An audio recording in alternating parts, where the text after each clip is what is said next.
खूप आनंदाची पण गोष्ट आहे आणि खूप जबाबदारीची ही गोष्ट आहे. मला खूप आनंद होतोय की त्यांची जी मेहनत आहे त्याला सफलता मिळालेली आहे.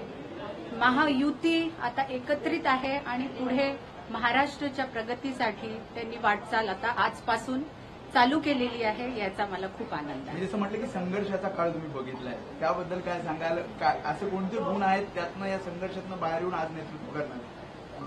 मला वाटतं त्यांचं जीवनच एक संघर्ष राहिलेलं आहे. मी त्यांना जवळून पाहिलेलं आहे आणि त्यांची जी जिद्द आहे की जेव्हा काही करायचं ते ठरवतात, ते करून दाखवतात. चिकाटी, पेशन्स खूप लागतो. कुठेही कोणत्याही तुम्ही करिअरमध्ये असला तर त्या पेशन्समुळे आणि जिद्दी आणि चिकाटीमुळे ते आज इथे आहेत. मैम, हिंदी में बताइए आज का दिन कितना महत्वपूर्ण है आपके लिए और महाराष्ट्र के लिए? आज बहुत ही सुंदर ऐसा दिन है। आज देवेंद्र जी छठी बार एमएलए बन चुके हैं और तीसरी बार मुख्यमंत्री पद उनको मिल रहा है, उसका आनंद है।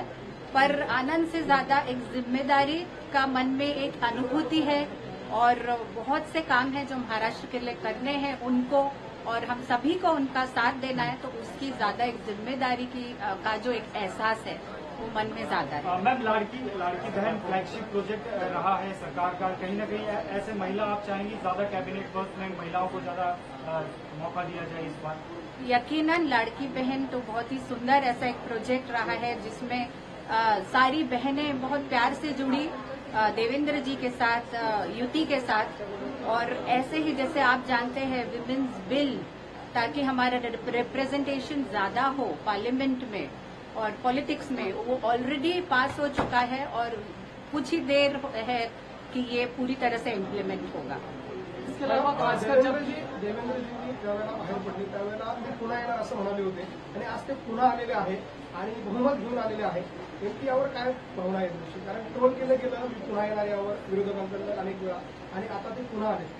जेव्हा आपल्याला काही अचीव्ह करायचं असतं तर ते आपल्या समोर अर्जुनासारखं फक्त आपलं टार्गेट दिसायला पाहिजे आणि पुन्हा यायचं यासाठी नाही आहे की ती गाठी पाहिजे. पुन्हा यायचं त्यांना यासाठी होतं कारण त्यांना त्याचा विश्वास होता, लोकांना विश्वास होता की ते महाराष्ट्रासाठी जे काही करू शकतील अजून कोणी करू नाही शकणार, आणि त्या विश्वासामुळे ते पुन्हा येत आहेत, याचा आनंद आहे. आलेले आहेत. 23 तारखेला जेव्हा निकाल लागला तेव्हाच तुम्हाला आत्मविश्वास होता की देवेंद्र फडणवीस मुख्यमंत्री होतील? मी तेव्हा तो विचारच नाही केला. मला एवढं कळत होतं की त्यांनी आपल्या कामात चीज करून दाखवलेलं आहे. पुढे त्यांना जेही पद मिळालं असतं वरिष्ठांच्या म्हणण्यावर, ते त्याचं पण त्यांनी चीज केलं असतं. कोणतंही पद असतं तरी त्यांनी लोकसेवाच केली असते. शपथविधीनंतर काय वाटतं देवाभाऊ पहिला कोणता निर्णय घेतला? मला इतकंच माहित आहे, लोकहिताचा पहिला निर्णय राहील, ज्याच्यात लोकहित सगळ्यात प्रथम राहील, एवढं मी सांगू शकते.